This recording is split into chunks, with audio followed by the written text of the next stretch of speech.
حبايبي عاملين ايه؟ يا رب تكونوا بخير. وحشتوني جدا جدا من اخر فيديو. النهارده بامر الله هنعمل مع بعض الفلافل او الطعميه البيتي بطريقه سهله جدا وبسيطه واقتصاديه. ان شاء الله تعجبك، والله طريقتها جميله وسهله خالص، ومكوناتها اقتصاديه جدا جدا جدا. بجد الفلافل بتنفع بقى في الفطار كده، جنب بيضه مسلوقه، حته جبنه، حته مخلل مع كوبايه شاي، بجد حلوه قوي. معايا نص كيلو من الفول المدشوش اللي هو بنعمل منه البصاره او بنعمل منه الفلافل.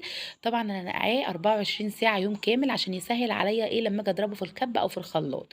معايا كده حزمتين من الكرات غسلاهم كويس بالخل، ومعايا كده بصلتين وسط، ومعايا ايه نص راس من الثوم، ومعايا بهاراتي اللي هو ملح فلفل اسمر كمون كزبره. وتوصي بالكزبره كده، لان طبعا احنا عارفين ان الفلافل بتبقى حلوه قوي ايه بالكزبره. الفول اهو زي الفل غسلاه طبعا ونقعاه زي ما اتفقنا. هبتدي دلوقتي ان انا اجيب صينيه او بوله او طبق، اي حاجه عندي، وانزل كده بالفول بحيث ان انا اعرف اقلبه كده بالمكونات الخضار واشتغل فيه. تمام تمام. صلوا على رسول الله عليه افضل الصلاه والسلام. حبيبي يا رسول الله. ببتدي دلوقتي ان انا اقطع البصل، وهنا تقطيعة البصل عشوائي، قطع كبيرة مفيش مشاكل، بس انا قطعتها حتت صغيرة عشان يسهل معايا ان انا اضربها بسرعة في الكبة. والكبة بتاعتي كيوت خالص صغيرة خالص، بس الحمد لله شغالة بيها. وانا نزلت بالثوم اللي انا كنت مفرزاه في الفريزر، نص راس كده. وببتدي دلوقتي ان انا اقطع الكرات. برضو مش شرط ان انت تقطعي حتت صغيره زي البقدونس زي كده، لا عادي قطعي كده. عايزه اقول لك بديل الكرات في ساعات في السوق مش بيبقى فيه كرات، بيبقى شاحح قوي او ايه، نادر قوي في السوق. في الحاله دي بنعمل ايه؟ يعني انا ساعات في العيد بعمل الفلافل في العيد الصغير ما بلاقيش كرات، بعمل ايه؟ بجيب مثلا حزمتين بقدونس على حزمه كزبره وبديها اللون الاخضر العسل. وبرضو القيمه الغذائيه بتبقى حلوه، وبيبقى طعمها حلو قوي. تمام تمام. طبعا ضربتها بقى، خدتها كده ضربتها ايه في الكبه، وخدت بقى القوام الناعم العسل واللون القمر ده. لا منها خضرة قوي يا جماعه، ولا منها اللي هي فاتحه قوي الفول باين ايه لسه ابيض كده واصفر، لا. كده بجد مظبوطه قوي قوي قوي. جيبي بقى اكياس التلاجة بتاعتك يا قمر انتي، وابتدي ان انتي ايه، شيلي كده في الفريزر منها. هبتدي طبعا ان انا بعمل كده عشان ما تاخدش معايا مكان في الفريزر، ببططها او بفردها بالشكل دوت، وبتني الكيس كده. وباي بقى حته سولوتيب عندك، حطيها كده على الكيس، ما فيش سولوتيب اربطي الكيس. وطبعا زي ما اتفقنا الشطره بتعمل اي حاجه وبتشتغل كده وبتصرف نفسها. اوعوا بقى تكونوا قاعدين لحد دلوقتي ونسيني في اللايك. ولو اول مره بقى تشوفوا القناه طبعا يشرفني جدا اشتراككم. هبتدي بقى دلوقتي ان انا خلاص شلت كده، عملوا لي 4 اكياس. هبتدي ان انا اقليها. وعايزه اقول لك ان انا النهارده غديتهم فلافل، اكلوا فلافل، اكلوا بطاطس محمره، اكلوا جرجير. حطيتي ايه دلوقتي يا سمر؟ انا دلوقتي ضفت بيضه.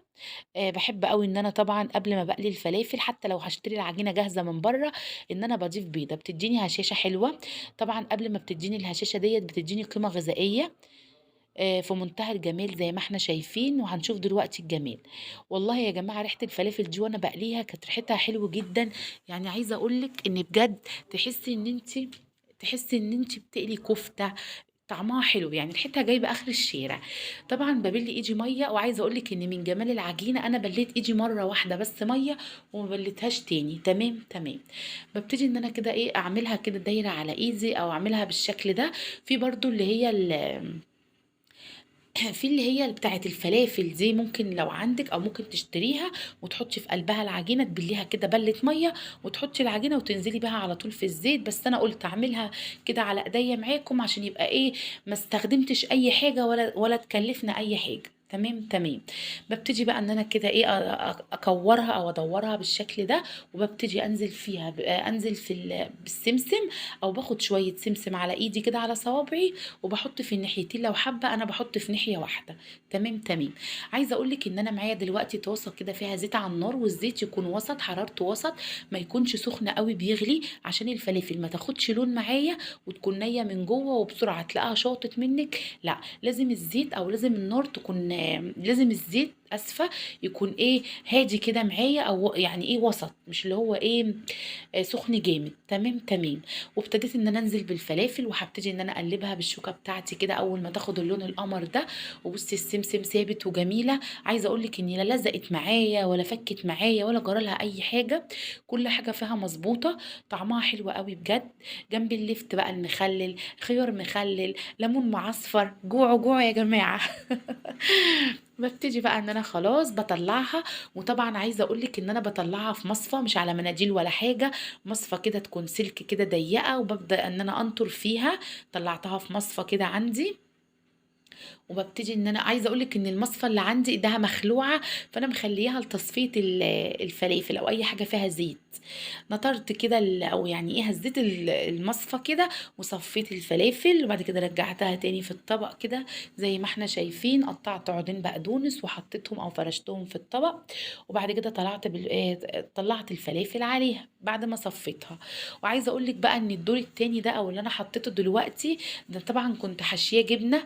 طبعًا الفلافل يا جماعة لو عندِك بقى حتة بسطرمة احشيها تحفة، عندِك جبنة مثلثات تحفة، تحفة. أنا كان بصراحة عندي جبنة موتزاريلا، حشيتها جبنة موتزاريلا وهنشوفها دلوقتي مع بعض، هنشوف المطة والجمال والقمر دلوقتي مع بعض. وكده خلاص بقى كانت الفلافل جهزت معايا وخلاص كده خلصت. بصي بقى لونها وجمالها كلها كده قد بعضها متساوية.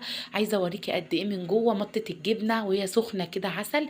بقولك بقى بصي ليمون مخلل كده والاخضر اللي فوق ده عصفر، ايوه ده حبة البركة وعصفر، واللي فوق الاخضر دوت كرفس. عندي بقى جرجير، عندي بقى بوريكي برضو طماطم خيار، ده اللهم صل عليك يا حبيبي يا محمد. عندي برضو دي الكياس اللي انا فرستها كده معاكم. وخلاص بقى كده قربت الكاميرا، كانت الكاميرا ايه الزوم قل شوية. وبصي بقى مطة الجبنة في قلب الفلافلية ساحت وناحت وعسل. والله دي جبنة موتزاريلا مش مثلثات، ما كانش في عندي مثلثات. بصي الجبنة مطت ازاي. بحبكم في الله احلى اخوات. ما تنسونيش بقى في دعواتكم في اللايك. ربنا يديمكم نعمة في حياتي. ايوه بقول لكم حطوا اللايك. حطوا اللايك يا جدعان والنبي لا تحطوا اللايك. والله اللايك بيفرح يا جماعة واللايك ببلاش. استودعكم الله الذي لا تضيع ودائعه في حفظ الرحمن حبايب قلبي.